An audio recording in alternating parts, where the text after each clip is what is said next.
po jako akawuwo sirimwero ekivunaka mukubanga amafuta ago gajja kuvaayo. Ekitongole ekivunaanyizibwa ku mafuta mu ggwanga ekya Petroleum Authority of Uganda kisabye bannayuganda okugumiikiriza nga bwe batereeza byonna ebyetaagisa okusima amafuta g'eggwanga okusobola okwewala ebizibu bye bandifunye singa ensonga zino baziyisa mu kupapa. Ate tolina ngeri yonna gy'obadde ogenda kugyayo mafuta ago nga tolina luguudo. Gavumenti bw'eneerinda nti bamale okukola final investment decision eryoke ekola enguudo.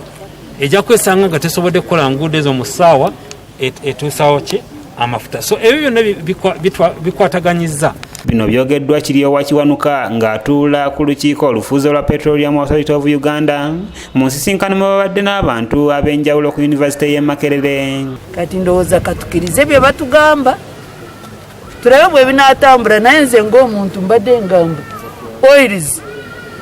oil roads zawedde 4,000 skilled people to work.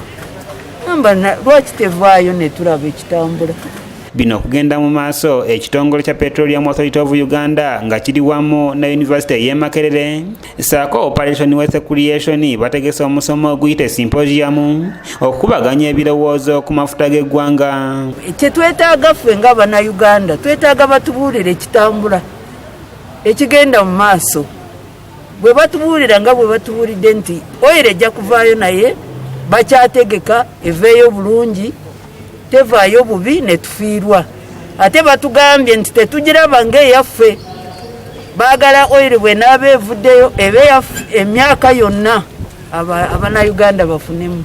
Bano bawadde ebirowoozo byabwe ku ngeri amafuta gye galina okukwatibwamu ensimbi ezigavaamu zisobola okugasa Abannayuganda bonna. The regulatory framework is by all standards among the best, and we'll give credit for that. The thing then we are saying is that we already have a very good framework, legal and regulatory.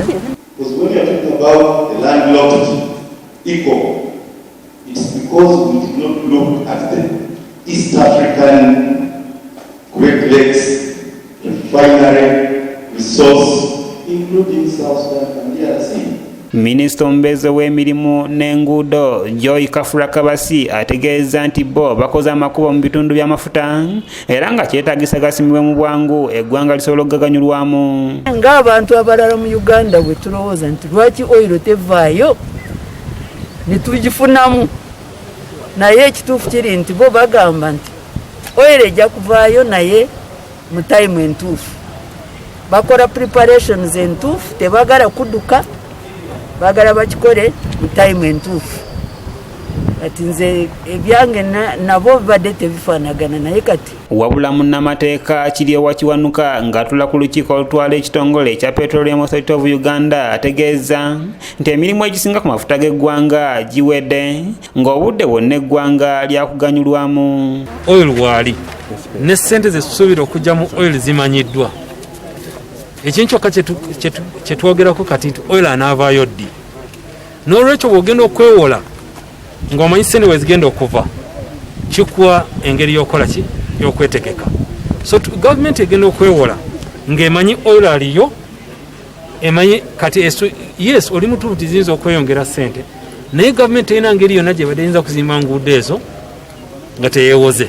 Ayongeddeko nti okulwawo okusima amafuta kivudde ku ngoberera y'emitendera emirungi era emituufu kubanga amafuta siga abantu abaliwo bokka wabula ne Bannayuganda abaliddawo.